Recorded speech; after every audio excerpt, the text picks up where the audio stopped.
Hello, beautiful friends, and welcome to a brand new episode of the Weekly Scroll, your 5-star creator approved news update designed to keep you ahead of the apps, ahead of the trends, and ahead of the algorithm. I'm your host, Caitlin, and if you're new, welcome. Hello. This is where we break down everything happening across Instagram, Meta, Facebook, TikTok, Threads, YouTube, the entire creator economy. The Weekly Scroll is a little episode I put out every Thursday for you guys so you can save at least 10 hours of your week from scrolling and researching and just get it right here from me.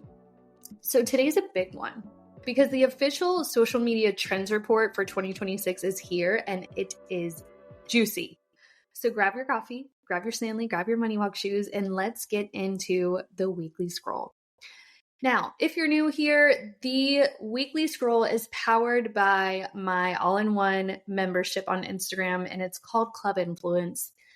It gives you everything you need to crush the trends online. So we provide you with weekly Reels ideas, plug and play templates, trending audio, so you can stay consistent on Instagram without aimlessly scrolling through your feed for ideas. If you want to join us inside of Club Influence, you can visit my show notes down at the bottom. We'd love to have you inside. We will also give you a monthly content drop every month so you know exactly what to post for the month ahead. All right, so let's start with a big headline of the week, which is that Amplify officially released their 2026 social media trend report. And let me tell you this, it is super duper thick, y'all. So I'm going to break it down for you guys in the most easiest way to understand because some of it's a little technical. But there's 6 big takeaways that I want to go over. So I'm going to talk about them with you and let you know how you can put it into your own marketing strategy. So the first one that we're seeing is treat your influencers like a longtime partner. This right here is your sign to stop doing those one-off brand deals and start building ongoing partnerships with these creators out there. Not only is this going to be good for you because you're not having to search for creators and creators vice versa, you're not having to search for brands. Like if you guys vibe together and you crush a marketing project together, why not keep it going? This is going to help both of you with your time management, and it's also going to help your audience to really get to know that brand. The brand's going to get to know that influencer. It just makes sense for both parties. Brands want relationships. They want continuity. It's very hard actually for brands to find partners. I'll tell you on the agency side, it's tough out there. There's a lot of unless you're using a system like later.com, I can get on there and they kind of vet brands and they do vice versa. They vet creators for brands. So unless you're using like a platform like that, if you're having to do this all on your own, it's challenging, it's time consuming. So if you have a brand partnership with someone, keep in touch with them and vice versa for the creator. Make sure you're following up. Make sure you're sending a little note to them like, hey, loved working with you. Here's everything I was able to do during this marketing campaign. I'd love to work with you in the future. And then maybe put a little calendar invite to, check in with each other every couple months or every quarter just to see if they have any marketing campaigns running. If you're a creator, please hear me on this. You need to pitch yourself quarterly for partnerships, not one post, not a story in a reel, but when you're pitching to them, put in there a quarterly package and see how that goes. Or even say we can do the first campaign XYZ. And then if you want to add on quarterly campaigns, maybe they like what you did. I just did a partnership with Adobe, which was one of the biggest partnerships I've ever done. And I was pleasantly surprised. So they had this little competition. And it was like, if you get the most clicks for us, we'll give you an added bonus for your partnership. And I truly imposter syndrome. When I got that email, I'm like, I'm not going to get that, but that'd be really cool. Well, guess who got that extra bonus? This girl right here. So it just makes me think Adobe is someone I want to work with in the future. So I am totally putting on my calendar to follow up with them quarterly, maybe every couple months, and just, brown nose them a little bit and let them know how much I love them. Plus, I love their product. I was promoting their Lightroom on mobile app, and it's actually super amazing. You can remove items from the background of your photos. I'll link it in the show notes for you guys to check out. It truly is a good app. All right, next update is use AI for productivity, not just creativity. And this is a big one. AI is not here to replace your ideas. I know everyone has said that, but it's really here to save you hours. And here's what you could use AI on to help you with your productivity. Think about scripting podcast episodes, emails, captions, videos, long form videos, whatever it is. Scripting is the number one way I use AI for productivity. And then there's research. You could always use it to find trends or what's going on. The top marketers are using AI to reduce workload and free up their creative energy, not to replace their voice. And that is what we're trying to do here at the agency, here with my own content. I want to make everything super duper productive as can be using AI so that I can use my brain juice for stuff that really matters, which is, like this is saying, my creative part. So do not sleep on AI for productivity. Next update they had, scale your UGC pipeline. So 82% of marketers say UGC is critical, but only 31% actually use it. And so this is your golden opportunity. So UGC is user generated content. And here's a real life example for this actually. We're working on a project right now called Christmas in Okeechobee.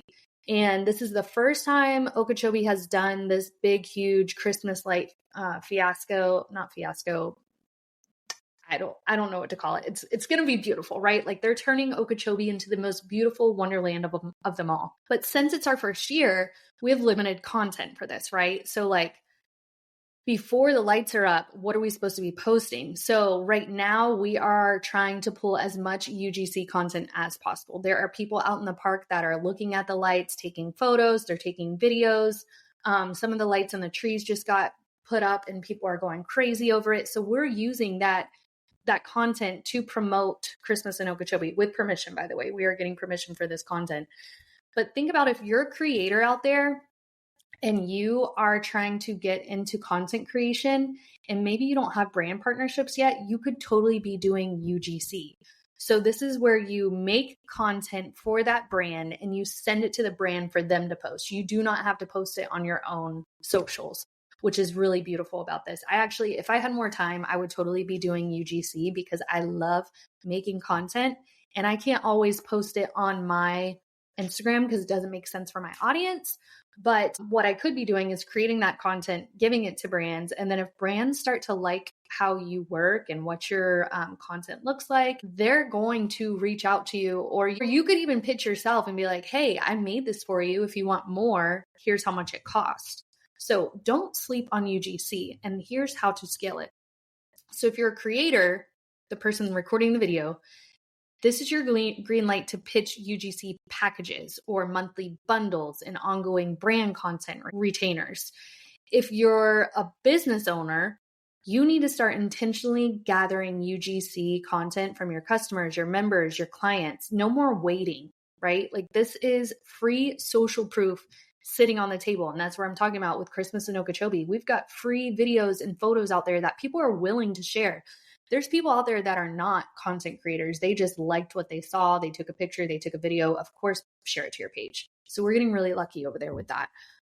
It is a nonprofit project too that we're doing. So it's a little bit different. We don't, they do have some budget for collaborators and brands and content creators, but this is our first year with it. So we're trying to just get as much as we can for free, right? So great opportunity for you business owners out there or people that are just trying to get into the content creation. Short form video is still number one, but it's smarter. So we're past the era of just post more reels, right? Like I'm actually posting so many carousels right now versus reels. We are past the just post a video. It can't be crappy, right? 2026 demands data-backed content, strategic posting, and content that speaks directly to your niche. So the algorithm is rewarding talking head videos where you're talking to your people, storytelling, valuable content, original audio, and then consistency over virality. So if you're just going to post once for the week and hope for the best, no, they want consistent posting weekly using the app, right? Intentionally. The platforms want you creating content that people save and rewatch, not just scroll past. Next, brands must collaborate across teams, marketing, customer care, sales, commerce. Everything is blending at this point. So expect brands to ask for more full funnel content versus just an aesthetic reel. So like if they ask for a reel, they're probably going to want like a reel story sequence, maybe a testimonial, like all together, right? So creators who can bridge that relationship plus give results, they're going to win. And then the last update from this trends report that I want to talk to you guys about is workflow investments equal burnout reduction. And this one hits home for me. We're in an era where creators, marketers, businesses, we're all overwhelmed. The people winning in 2026 will be the people who adopt systems and workflows and tools that protect their time and their energy. If you're feeling stretched thin right now, you're not alone, but you do need stronger systems for the year ahead. So that will be an upcoming podcast episode. What kind of systems can we put in place to make life easier on us? And that's the snapshot for the 2026 trends report. Now, next up is the biggest updates from Meta and Instagram. This is also my favorite part of the weekly scroll, and a lot has happened in the last week. So first off, Meta's new content protection tool. Okay, this is huge. Meta will begin scanning all Facebook content to detect whether someone is reposting or stealing your content. Now, this is going to help creators massively, especially those of you who constantly have your reels reposted without credit. It's now going to be scanning, and if someone has taken your content without permission, it's going to get removed. So I love this content protection tool. I'll have more info on this soon. This is a big one. Facebook groups. Next up, Facebook groups now allow usernames. So group members can now choose a group username. This protects privacy and helps big groups feel more personalized. This will be a fun little update for you all. Facebook is still the most popular app in the USA, by the way, alongside YouTube. But if you've been ignoring Facebook, maybe stop doing that because your people are still there. All right, so I don't know if you guys heard about Meta's Vibes feed, but it's flopping. The AI-powered Vibes video feed is not giving what they thought it would give, and users aren't engaging. Shocking. So the Vibes feed is probably going to be going away. I don't even know what the Vibes feed is. I never have even heard of it, but it was a big update this week. So if you're one of those people that were using the Vibes feed, watch out, okay? Next update is for Instagram. I like this update. So new Instagram label on creator posts, it says new. So this one's pretty fun and exciting. You'll see a little new label on a creator's recent post that you haven't viewed yet. This matters because it gives your posts a second life. It surfaces them again for followers who miss them. Heck to the yes.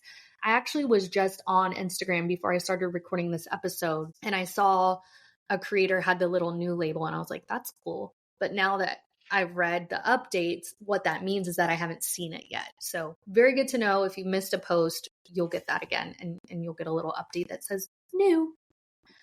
Have you guys seen that Instagram is limiting hashtags? So I think there used to be like up to 15 or 20. And now, so actually, let me back up. You used to be able to put as many hashtags as possible. Then it got limited to 20 or 15, and now it's limited to 5. Because guess what? They don't want hashtag spam, and they don't want people keyword stuffing. Do you guys remember that era last year where people were putting hashtags and keyword stuffing on their reels, and they were making it really tiny and putting it in the corner of their reels, and they're like, this is the all-time hack to get your reels seen by more people? Yeah, it was such a BS tip hack. Whoever was putting that out there, I still curse you to this day because that stuff does not work. What you're doing is if you're putting all these keywords in there, you're actually kind of confusing the algorithm. They don't know who to share it to because you've got so many. So limit your hashtags. You get 5. Keep them very concise on what the post is about. All right, I've heard this update over and over and over again, so I don't know how true it is, but this is what they say. They're about to let you rearrange your Instagram grid. There's no date yet confirmed, but Instagram confirmed that it's happening. I'm actually excited about this because I love having the pinned feature on my Instagram profile where I can pin different updates or different posts up on my feed.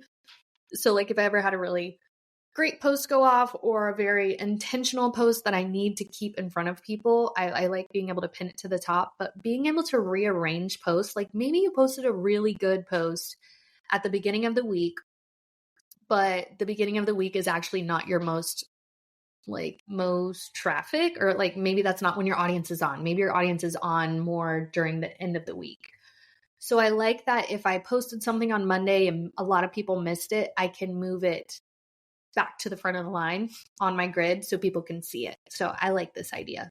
Also, for the aesthetically pleasing people out there, you're going to like that update, right? Big news for businesses, QR code directly to your DMs. Ooh, love this. Instagram is testing a feature where a business can create a QR code that instantly directs people into your messages. So if you sell anything, this is a dream. Instead of sending them to your website, which is great, people still using websites these days. I don't know, just kidding, they are. But this is a great way to just QR code them directly to your DM so they can ask you a question, you can answer, you can have automated messages already set up for frequently asked questions. So if a certain keyword comes in the DMs, you can already get it answered. Really like this update. This is something that I definitely want to talk about in a future podcast episode, is how you could use this for yourself. Expiring soon labels on stories. So stories that are about to disappear will get an expiring soon label. Love this for viewer FOMO. What that's going to do is, like, basically if your story is about to expire, you might get a few more stragglers in from FOMO of them seeing, hey, this is about to expire, you better watch it. So I like that update. Mosseri also hinted that Reels templates may come to edits, which I'm waiting for this. It would be a game changer if it rolls out. Think about like CapCut, but inside of Instagram. So like we already have these pre-made templates and you can just use them. I think this is what is still keeping people on the CapCut app at this point. So if edits took this over, I think a lot of people would officially move over to edits versus CapCut. Instagram's also upgrading the Reels camera. So the camera is smoother, more user-friendly, and get this, you can now record for 20 minutes in stream. We talked about this last episode. You know, there's some reasons that you would want to do this. Maybe you're doing a tutorial, or, you know, maybe you have a new product, you want to show exactly how to use it. I personally probably will not be using the 20-minute in stream unless maybe podcast episodes start going over there or it helps me grow my podcast. But other than that, I'm probably not going to be using the 20 minutes. All right, and now to TikTok. TikTok had some big moves this week too. So first is control your AI exposure. Love this. Users can now decide how much AI generated content shows up on their For You page. So this is great for creators because it reinforces authenticity. If people opt out of AI content, your real face and real voice gets prioritized. Love this. I hope a lot of us actually do opt out of AI content, because I am a person that loves seeing my own, not seeing my own face, but seeing your face, seeing your voice, and not that fake AI crap. I'm not a fan of it. I'm just not. Weird update for TikTok, but they're launching a wellness feature. So this is like an affirmation journal, an in-app soothing sound generator, and more screen time wellness tools. I guess this is probably for like mental health and social media, which is really great. But I don't know how much people will actually use it. So I'd like to see that. The TikTok ban is still confusing. Lawmakers really don't know. TikTok doesn't know. No one knows. So I can't give you any update on that. And then last update for TikTok is that you can now lock 2 times playback speed. So just swipe down. This is great for viewers, great for creators making longer content that they want to speed up for people. So I'm kind of a fan of this. I'd like to see how it works. All right, and to wrap us up, I've got some other social media news, 5 big updates that I want to talk to you about. YouTube is bringing back DMs. Yep, messaging on YouTube. It's returning. Love to see how that goes. Not sure yet. X, formerly known as Twitter, is rolling out encrypted DMs, so better privacy, more security. X also adds location and profile history to accounts. So your creation date, your username changes, your location, it's now all going to be visible. Love the transparency there. Snapchat is launching topic chats. So a public group discussion area on different daily topics. We'll see how that goes. And then lastly, ding, ding, ding, Canva enters the short form video arena. Huh? How do we feel about that? Watch out, CapCut and edits. Canva's new short form video editor is surprisingly good, and it's going to make everyone's content creation a lot faster. So I'm excited for this for my agency just because we manage so many different brands. I think it could be really helpful for us to get in there and save some time and use the app, but we'll have to see how that goes. All right, and that's your weekly scroll, the social media updates, the news, the trends you actually need to know heading into 2026. If this episode helped you or if you learned something new, it would mean the world if you shared it to your stories and tagged me at Call Her Creator. And if you want more updates like this, the trends, the hacks, the growth strategies, follow me on Instagram, Call Her Creator. And I will see you next week for the weekly scroll. Now go create something powerful today.